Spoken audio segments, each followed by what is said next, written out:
Welcome to the True Grime Stories podcast, where in every episode, we'll unravel a new mystery of cleaning business transformation from a grimy mess to a great success. Join me, your host, Jeannie Henderson, as together we dig up cleaning business secrets that you've been dying to know. Welcome, everyone, to our next episode of True Grime Stories. I'm so glad you're here today, and I think you will be too, because we have an outstanding guest, Samahria Richie. I've known Samahria for several years. We're both, cleaning business owners, and I remember when she first started out, and I've seen an amazing transformation in her business. And that's why I asked her to be here today to share with you. So let me tell you a little bit about Samahria's story. So Samahria Richie is the owner of Two Sisters Made to Clean. She started out in Murfreesboro, Tennessee in 2017 and has expanded to a second location in Nashville. Her business is growing like crazy. And she founded the company with her sister, just starting out cleaning houses like many of us did. And she has built this company on a passion for creating clean, welcoming spaces and providing exceptional service. And she, has been obviously doing that really well because she was just awarded a Ruthie's Award, which is a Best of Rutherford County Award for 2024. So that was really cool. And so we just want to welcome her today, and I think you're going to love what Samahria has to share. So welcome, Samahria. How are you doing today? Hey, Jeannie, I'm good. Thank you. Thanks for having me. Yeah, I can't wait to hear your story. So in the True Grime theme, we like to start out here talking about your grime scene. And as you know, and all of us know here in the cleaning business, it can get pretty grimy when we're first starting out. And when was that point when you realized that maybe it could be better than it was, or you were struggling? What was your grime scene like? What did your business look like at that point? I was just in the field by myself a lot of the times, and I would have people coming in to help sometimes. I know that I started with my sister, and about 6 months in, she decided that she couldn't do it. She is Ooh. terrified of cats. Oh Um, no. yeah, and Yeah, of course, not we the all business to know. be in if you're terrified of cats. And we all know that about 80% of our clients have some type of animal, and most of the time it's at least a cat, at least one cat. And Mm-hmm. so she just said, I can't do it. We should stop. And so I thought about it and I said, well, you can stop doing it, but I'm going to keep going and see what happens. Now, I was terrified because I had not cleaned by myself up to that point. It was always the both of us. So I Mm-hmm. wasn't sure that I would be able to actually pull it off, but I knew the potential of growing this business. And so she told me, she said, well, you should ask such and such if she would help you. It's somebody that we know Mm-hmm. mutually. And so that was the first person that I hired to help me. That lasted a few months. She was just a helper. And then my husband, shortly after that, started helping. He started helping me clean in between his jobs. And then I had a cousin who was also a male who would help. And it was funny because at one point it was all these males helping and me. And so the running joke every time we'd go to a client's house is, where's the other sister? Well, that's what I call my brothers. That's good. Yes, and so we did that up until a couple years, and then I finally started hiring people, but I was paying them terribly. Um, you What was know, your pay system like at that time? it was this was probably around 2018, 2019. We were probably paying about $12 an hour, something like Oh that. yeah. Mm-hmm. Yeah. Yep, And we've all so, been there.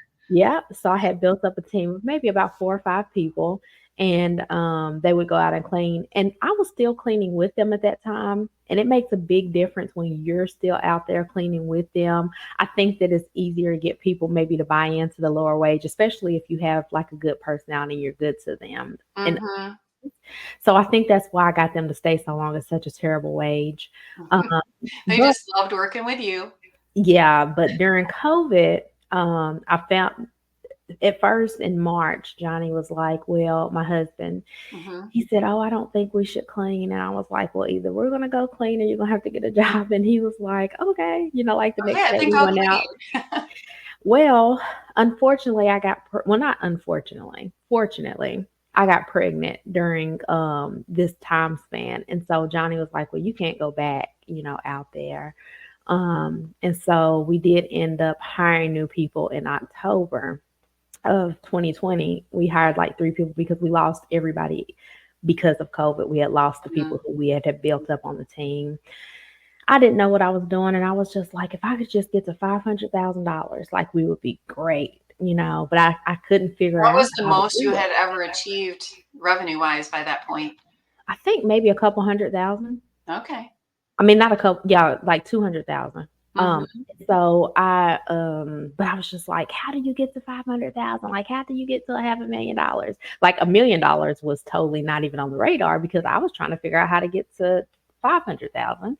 And so I hired my first person, and this was in early, it had to have been in either 19, no, it had to have been in 2020.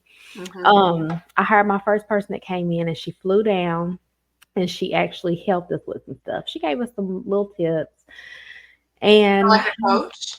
yeah, and I was Okay. like, and then I just still felt like I just needed something else. And then some kind of way I ran across Debbie. I can't remember exactly how I ran across Debbie Sardone. And I called her, and I was in a house working. So this was before I got pregnant or found out I was Hmm. pregnant. And I was like, hey, she's talking to me, she's asking me questions, and I'm in the middle of vacuuming while I'm talking Oh to my her. goodness. Um, and so, we ended up signing up, and then I was like, oh, I don't know if I should do this. I don't have the money and this and that. So I kind of backed out of it. And then it's funny because I don't even think it was 6 months later that I had reached back out to her, and she's trying to like talk to me again. And I'm like, I don't care how much it costs. Like she's trying to tell me the price. I'm like, look, just sign me up. And so I signed up for CBF, and that was pretty much how that went. But I just could not see how to get to $500,000. I tried, like independently, I couldn't figure out how to break through. And I knew that there was the potential there, but I just alone couldn't figure it out. Yeah, isn't it amazing? It seems like it shouldn't be that hard to do, Hmm. but it really is, especially when we don't know like what our role is supposed to be in the business. And it sounds like you kind of flip flop back from, being in the field. Oh no, I'm not going to be in the field. And when I first met you, you were expecting Hmm. your little one, and she is now how old? 3. She's Yeah, 3. So, and she's that's 3. your fourth Yeah, child. she's Yeah. my fourth biological. I have a stepson who is 27, so but Okay, she's 5 my altogether then. she's my actual fourth biological child, yes. Okay. Wow.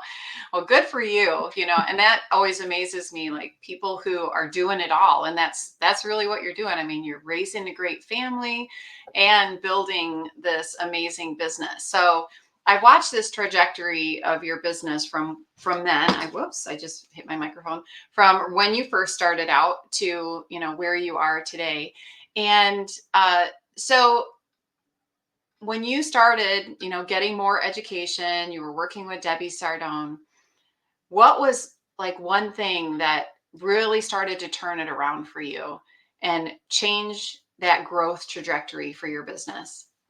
I would say for me, like I was all in. I was like, this is what I'm gonna do. She's giving me the blueprint, and I immersed myself in her teachings. She has modules, so I immersed myself in those modules. Within the first 2 weeks, I had completed the whole modules that she had given, and then I was in a coaching group, and everything in the coaching group, I implemented. I think that, just being an implementer, soaking up everything, coming to all the events and just really immersing myself helped because um it was kind of like, this is it. Like, I'm spending this money, and I've seen the success stories. I know that I can do it. I had that faith in myself that I could do it. If I saw somebody else do it, I was like, oh yeah, I can do that too. So Well, and that's one of the things that I really noticed about you right from the beginning. As a coach, I've been able to watch many people's businesses grow or not grow. And right from the get go, you were like, okay, I'm just going to do that. And I'll be real honest, when I first started coaching with Debbie, I kind of argued with her a little bit. Like, I don't think we should do that. You know what I mean? Where you were just, no, if Debbie says it, I will do it. And that's the power of really working well with a coach, especially someone like the program that we're both in, which is Cleaning Business Fundamentals. It's proven. We see hundreds of other, probably thousands now, of other cleaning businesses who have used this system. And so it's the not questioning and just implementing it, trying it the way that it's been proven to work. So so being an implementer, I think that is so key for people, understanding that there is a better way, than what you were doing. It obviously where you were going wasn't getting you where you Right, wanted to be. right.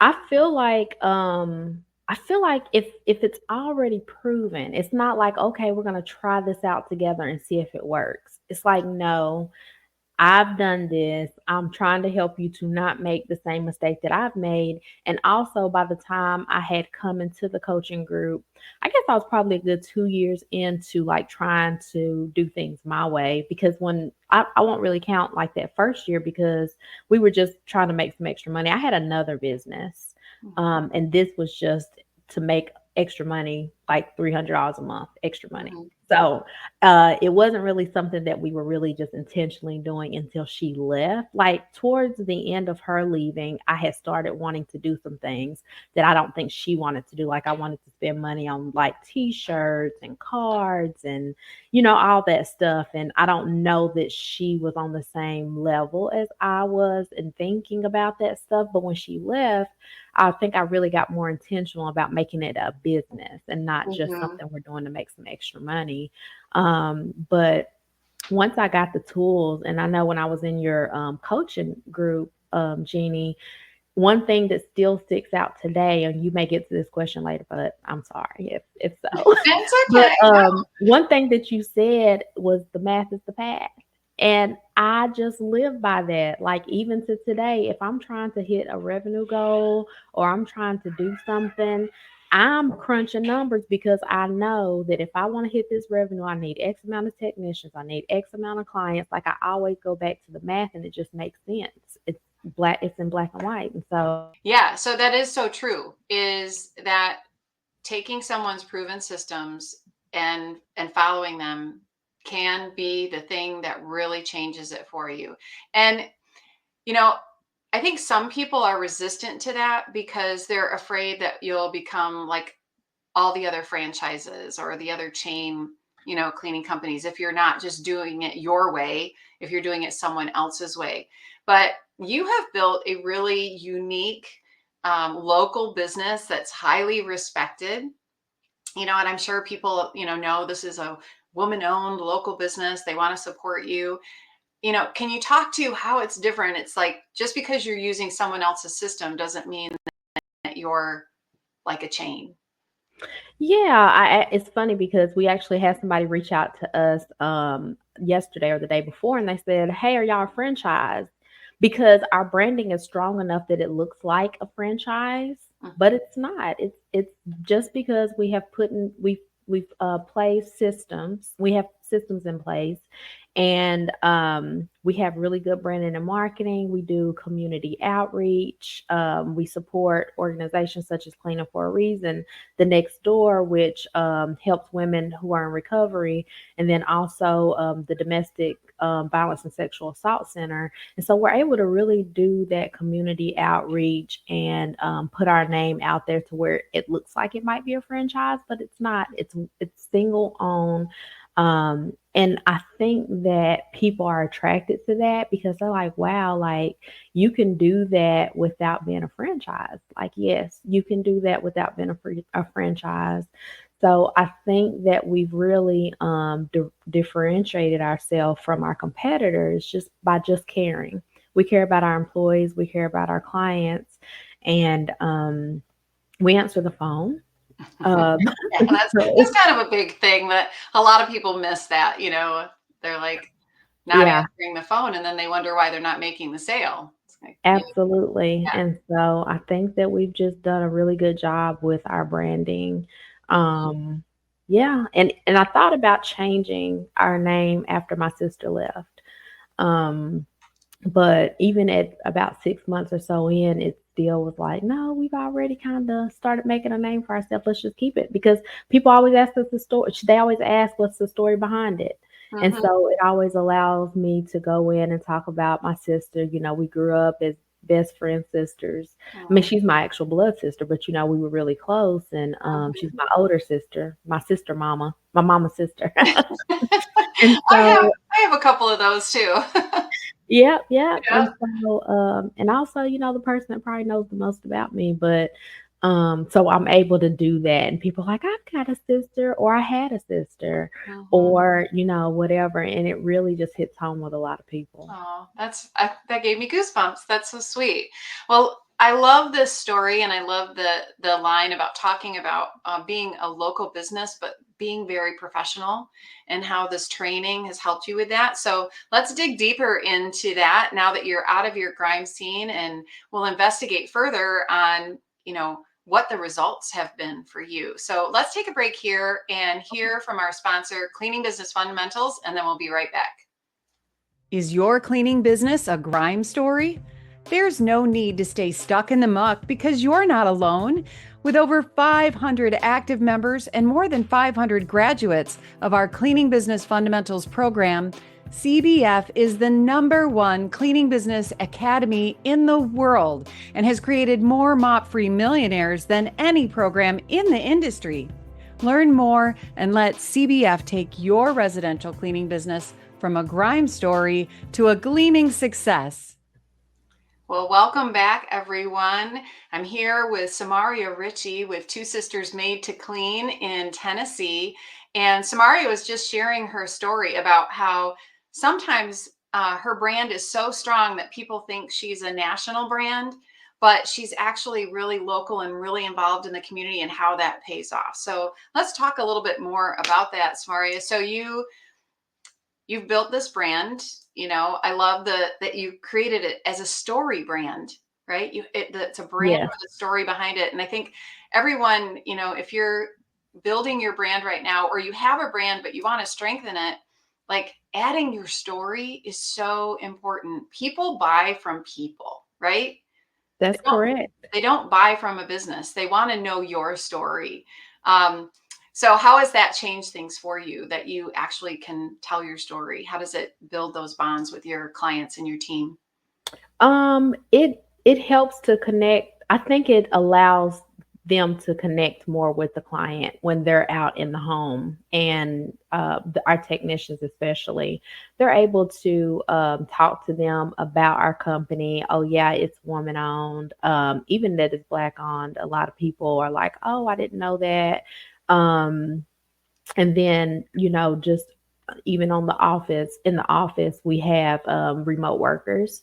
So I have my main salesperson is in Florida, and she just loves she's worked with me on and off for about 3 years now, and she just loves that we are that family. We have that family feel. When we have our level 10s, we let all the remote workers attend that meeting, of course. And so it just really is a family environment. I know that a lot of people in business shy around from saying that, it's like a family. But I will say that I feel like the way that our culture is within our company, it has that family feel. Yeah. Oh, that's so great. And so Samari was talking about the level 10s. That's your leadership team meeting, right? And Yeah, and it's so great that even though you have remote workers, you're still including them in that process. In this day and age, remote workers is just a normal thing, and you can still make it feel like you're working on it together and build a great company without having to be in an office. Or a lot of people think they have to own a big office with a bunch of people in it, but you really don't have to. No, you don't. And I've learned through trial and error on that too, because I had tried to have remote workers in the past and I didn't include them in those type of meetings, the planning meetings or anything.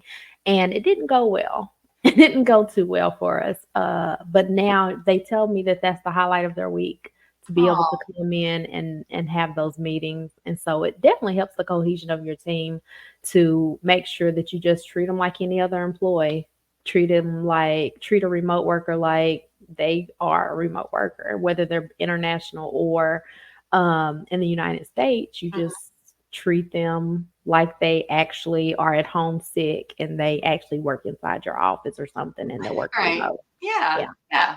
Just build that same relationship. Well, that's amazing. And then Yeah. you mentioned earlier you were talking about your community involvement. I think that really adds to your story. When did you start getting involved with the community? How has that, helped to drive your growth?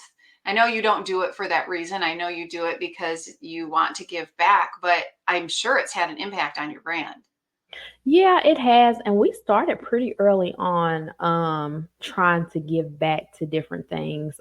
We would set up for smaller things, when we were smaller early on, but it's just evolved to something that we can do on a larger scale, and it does help because they do shout you out on social media.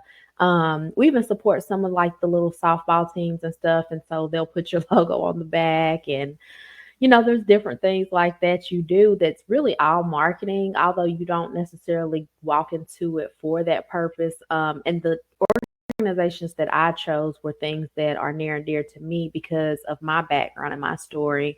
I've chosen to partner with those organizations. That's amazing. And you're also involved with Cleaning for a Reason as well, right? Yes. Yeah. Hmm. Yeah. And that, it just ties into what we do so well.